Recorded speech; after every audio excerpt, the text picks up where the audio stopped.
Mejor waifu de Honkai Star Rail. Resultados de la jornada 3 de 3. El primer enfrentamiento fue entre Silver Wolf vs Fuchuan. Este fue un duelo muy interesante, que terminó con victoria para Silver Wolf.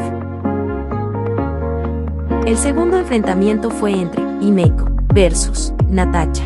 Este fue un duelo muy interesante, que terminó con victoria para Himeko. El tercer enfrentamiento fue entre 7 de marzo vs Erta. Este fue un duelo muy interesante, que terminó con victoria para 7 de marzo.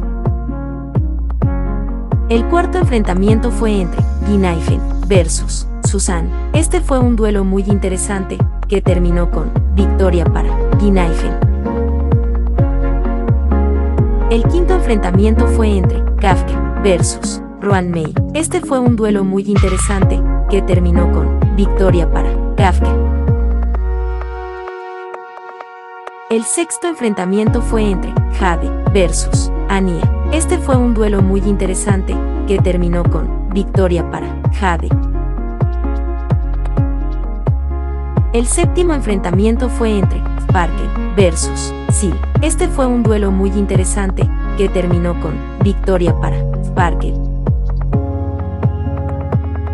El octavo enfrentamiento fue entre Jinliu vs Yukon. Este fue un duelo muy interesante, que terminó con victoria para Jinliu. El noveno enfrentamiento fue entre Acheron vs Robin. Este fue un duelo muy interesante, que terminó con victoria para Acheron. El décimo enfrentamiento fue entre Serval vs Jinke. Este fue un duelo muy interesante, que terminó con victoria para Serval.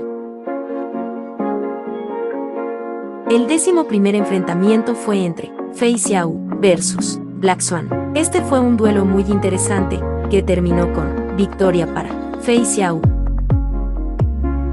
El 12º enfrentamiento fue entre Lin Cha vs Ronia. Este fue un duelo muy interesante, que terminó con victoria para Lin Cha.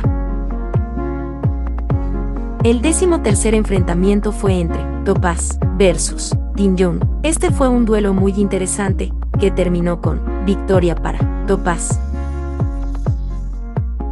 El 14º enfrentamiento fue entre Rappa vs OO. Este fue un duelo muy interesante, que terminó con victoria para Rappa. El 15º enfrentamiento fue entre Firefly vs Asta. Este fue un duelo muy interesante, que terminó con victoria para Firefly. Y el 16º enfrentamiento fue entre Aglaea vs Castorice. Este fue un duelo muy interesante, que terminó con victoria para Castorice. Próximamente los resultados de la fase de grupos. Muchísimas gracias por su valiosísimo tiempo. Nos vemos en un próximo video. Ven, waifu, traza mi camino.